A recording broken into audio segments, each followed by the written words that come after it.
Air marshal साहब, आप तो फ़ज़ा के बादशाह हैं। हमें ज़रा, हमारी आवाम और हम दोनों जानना चाहते हैं आपसे, ये मक्का मुआहदा हुआ है, इसमें टर्किया के पास कौन से जहाज़ हैं, सऊदी अरब, पाकिस्तान, और ये F-35 चाइना से J-35।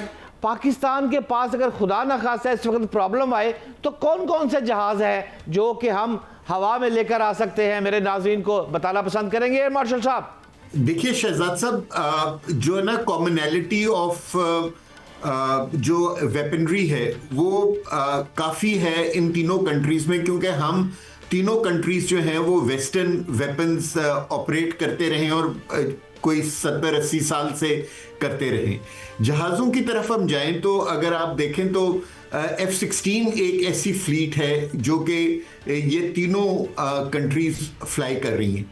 सो अगर जहाज़ों की ज़रूरत पड़ी तो मेरे ख्याल में F-16 बहुत आराम से अगर वो हम सऊदीया और टर्की से लेके उनको फ्लाई कर सकते हैं। लेकिन मेरे ख्याल में हमें इसकी ज़रूरत नहीं है, क्योंकि हम माशाल्लाह अब हमारी एयरफोर्स जो है वो बहुत स्ट्रॉन्ग एयरफोर्स है, जिसके अंदर हमने अपने जितने मिराजेस हैं उनको अपग्रेड कर दिया है। अब हमारे मिराजेस भी जो है क्या कहते हैं जनरेशन 4 के जहाज़ हैं। हमारे जितने JF-17 है वो जनरेशन 4.5 के एयरक्राफ्ट हैं। इसी तरह हमारे F-16 जो हैं वो भी जनरेशन 4.5 के हैं।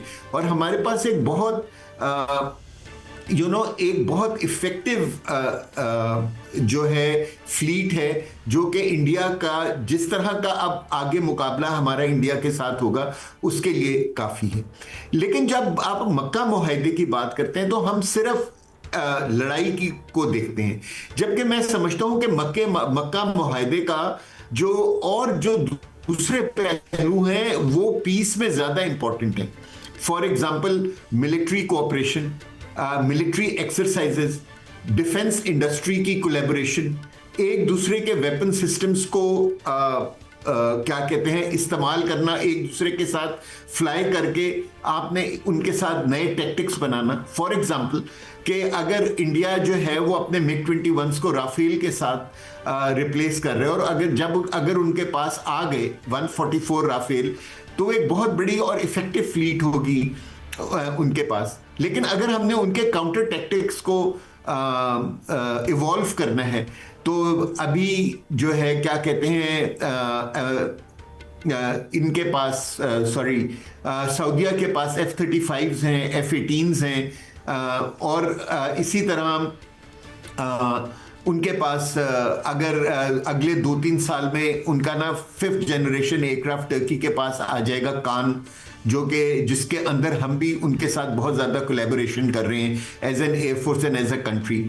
सो मेरे ख्याल में ये जो दूसरे एस्पेक्ट्स हैं कि एक दूसरे के साथ काबिल कथा कलामी की माजरत चाहता हूँ काबिल एहतराम एयर मार्शल साहब, मैं सिर्फ आवाम का मोराल बुलंद करने की बात कर रहा हूँ, क्योंकि हम जिस जगह जाते हैं लोग हमसे पूछते हैं कि F-16 तो हमने बच्चे ने सुना हुआ है, अब वो हमसे पूछते हैं कि यार ये J-35 है, ये चाइना से आ गया हुआ है, ये टर्की से आ गया हुआ है, तो आपके पास क्या है? हमारे पास तो जवाब होता नहीं है। आप तो बादशाह एयर मार्शल साहब हैं, आपके पास ज़्यादा इन्फॉर्मेशन होगी, आवाम को कुछ रहनुमाई समझते हैं तो समझा दें सर। जी, मैं ये समझता हूँ कि ना चाइना बहुत ख्वाहिशमंद है कि हम जो है ना J-35 या J-16 में किसी एक का वो कर लें, क्या कहते हैं, सिलेक्शन कर लें। और मेरा ख्याल है कि पाकिस्तान एयरफोर्स जो है वो अब इस सिलेक्शन प्रोसेस में बिल्कुल यानी कि फाइनलाइजेशन स्टेजेस के ऊपर है।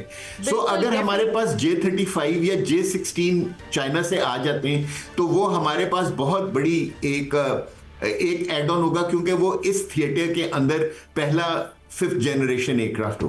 मतलब इंशाल्लाह सून का लफ्ज कह दूं आवाम को कि इंशाल्लाह सून आ रहे हैं, ये कह दूं आवाम को एयर मार्शल साहब। आप उनको ये कह सकते हैं कि 5th जनरेशन एयरक्राफ्ट आ रहे हैं। J-16 होता है या J-35 होता है, ये तो पाकिस्तान एयरफोर्स ने फैसला करना है, और मैं समझता हूं कि अभी वो जो है ना इस फैसले के फाइनल स्टेजेस के ऊपर डेफिनेटली कुछ ना कुछ तो 5th जनरेशन की कुछ ना कुछ चीज़ तो आ ही रही है। अब हम बढ़ेंगे अब्दुल्ला साहब आपकी तरफ, बात करते हैं तुर्की और इसराइल के बीच में जो टेंशन चल रही है, तो आपके नज़दीक क्या तुर्की और इसराइल के दरमियान जो बड़ी जंग है वो शाम में होगी?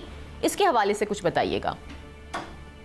ये देखिए, पहली बात यह है कि फिक्र ना करें, J-17 हो, J-16 हो, 35 हो या कान हो, कोई भी जहाज हो। बात यह है कि पाकिस्तान के पास पायलट्स हैं और इंडिया के पास रेडी चलाने वाले लोग हैं जिनको पायलट बना दिया है। जहाज वो जो मर्जी ले आए, नसीब में उनके जो है ना वो गिरना ही है। ये याद रखें, कोई फिक्र ना करें, हमारे पास ईमान, तकवा और जहाद फी सबिलिल्लाह है, और जिसके पास ये मौजूद हो उसको टेक्नोलॉजी के साथ नहीं आप कर सकते। हम जहाँ जहाज़ों की बात कर रहे हैं वहाँ मिसाइल सिस्टम के ऊपर बात करें, HQ-9 के ऊपर बात करें, PL-15 की बात करें, PL-17 की बात करें, दीगर मिसाइल टेक्नोलॉजी की बात करें, याद रखें भारत को हमने मारना ही है, बेफिक्र है। मैं अगले दिन वो एक शर्मा शो आता है, ऐसे ही वो किसी के घर में बैठा था, मैंने तो अपने घर में इंडियन नहीं कोई चीज देखता, तो वो एक कॉमेडी शो है, उसके अंदर वो कोई 15 अगस्त को उन्होंने उनके एयर चीफ मार्शल को बुलाया था और उनकी एयर चीफ की कमांड और भी लोग आए हुए थे। इंडिया का कोई शो था कि जी बड़ा हमने पाकिस्तान को जो है वो मारा।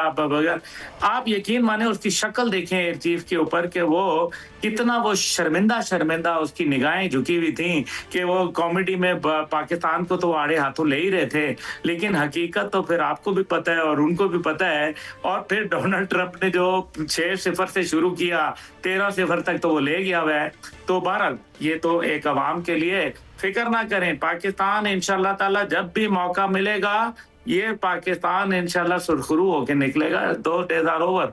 अच्छा, अब जो हम बात करते हैं अल ज़हूर बेस की, जिसके ऊपर अभी इजराइल ने अटैक किया, उसके ऊपर अमेरिका ने कहा कि थैंक गॉड के तुर्की ने अपने जहाज़ों को स्क्रैम्बल नहीं किया, मीन्स के हवा में बुलंद नहीं किया, वरना एक बहुत बड़ा तसादम मुमकिन हो सकता था। और फिर आप देखें कि शाम के जो इस टाइम पे आए वजीर खारजा जनाब साद अल शैबानी, मेरी भी इनसे मुलाकात हुई, और ये शैबानी साहब जो हैं वो चाहते हैं, मेरा ख्याल है कि वो पाकिस्तान और तुर्किया और सऊदी अरब का एक जो मुआहदा, उसके अंदर बहुत सारे लोग आना चाहते हैं। क्या आप फील कर रहे हैं वक्त आ गया है, अब ना हरमस पहले की तरह खुलेगी और उसी तरह मामलात आगे बढ़ेंगे, या भी बड़ा ब्रेक थ्रू होने का इम्कान आपको नजर नहीं आ रहा? अब्दुल्ला हमीद गुल साहब। बिस्मिल्लाहिर्रहमानिर्रहीम, बहुत बहुत शुक्रिया जी, अस्सलाम वालेकुम आप दोनों साहिबान को और एयर मार्शल साहब को, नाजरीन को। जहाँ तक ताल्लुक है मौजूदा सूरत हाल का, आखिर ये चीज़ें तो पहले भी हो रही थी, तो फिर ईरान क्यों नहीं मान रहा था? पहली बात यह है कि ईरान नहीं मान रहा है या अमेरिका नहीं मान रहा। अमेरिका साजिश कर रहा है, चालाकी कर रहा है, या इस सारे में इसराइल फ़ायदा उठाना चाह रहा है? ईरान ये कहता है, जो मेरी उनकी लीडरशिप से बात हुई है उसके अंदर मुझे तो ये नज़र आता है कि ईरान के लिए इशूज बहुत सारे हैं। वो ये कहते हैं कि जी वक्ती तौर पे अगर रोकना है तो ठीक है, हम अभी साइन कर लेते हैं, मामलात ख़त्म हो जाएंगे और मामलात आगे बढ़ जाएंगे। लेकिन जो MOU साइन हुआ था, इस्लामाबाद एकॉर्ड, जो बुनियादी तौर पे आर्मी चीफ के एजेंडे पे 3 बातें मेरी नज़र में है। पहला यह है कि जो इस्लामाबाद एकॉर्ड है उसका जो एक MOU है उसके ऊपर मामलात को मज़ीद आगे बढ़ाना।